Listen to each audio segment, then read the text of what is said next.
Most welcome to historiespanarna History Reconnaissance and Sherman Tanks on the Italian Front 1945. In 1943, as Allied forces turned their attention to Italy, one division arrived already forged in fire. The US 1st Army Division, known as the old Ironsides. It had survived the brutal deserts of North Africa and emerged as a hardened veteran force. From 1943 to 1945, they would fight their way across the Italian peninsula, battling rugged terrain, determined defenders, and relentless conditions, all as part of the Allied drive to force Italy out of the war and push north towards Germany. So, before we continue, why not subscribe to our channel and get notified of upcoming events on our journey in history. The pre-dawn wake-up for Sherman crew was usually cold and damp. The first job was maintenance, checking tracks, road wheels, engine oil, cleaning mud and debris, making sure radios worked. And as the crew does here on this early production Sherman, using the side ammo hatch to load 75mm rounds directly into the hull. This could be done even if the tank was buttoned up. But this hatch was a weak point, and hits near the door could blow inward straight into the ammo racks. So by mid-1943, this hatch was deleted from production.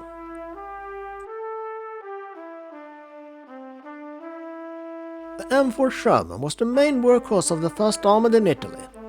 Common variants were the M4, the M4A1 and A3. It had a 75mm gun early on. The 76mm appeared later, late 1944. Some units used the 105 howitzer Shermans for close support.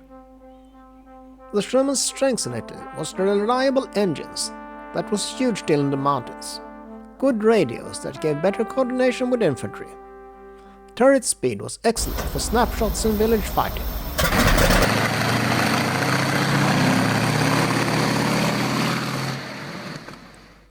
The weaknesses were thin armor versus German 75 or 88mm guns, high silhouette, that is easy to spot on hillsides, and the narrow tracks that struggled in mud and steep slopes.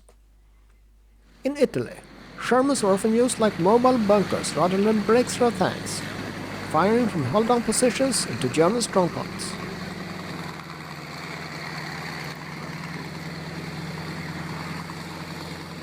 The Sherman's reputation as a death trap was exaggerated. In reality, it had several pros for survival. Multiple large hatches in turret and hull. Relatively spacious interior. Mechanical reliability, meaning that fewer crew got stuck due to jammed systems. Later war wet ammo stowage reduced fire risk dramatically by 50 to 60%.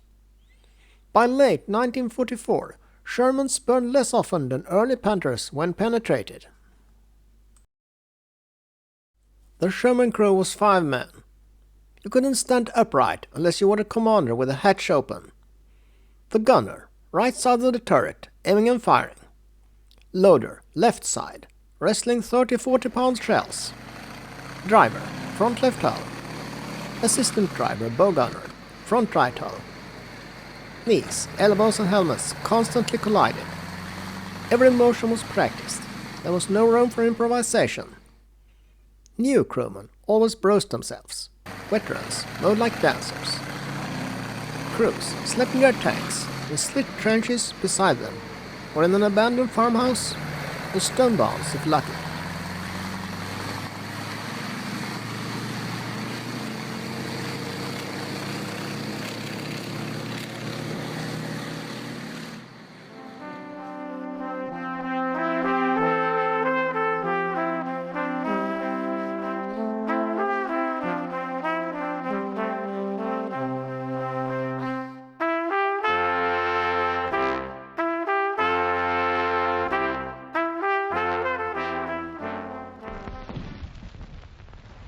In combat, seconds felt like minutes.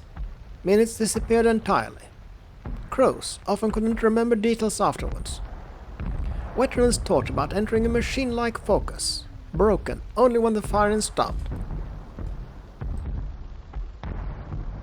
Tank crews became families, sometimes closer than blood. You depended on each other completely. Losses hit hard. Replacement crewmen were accepted fast or not at all.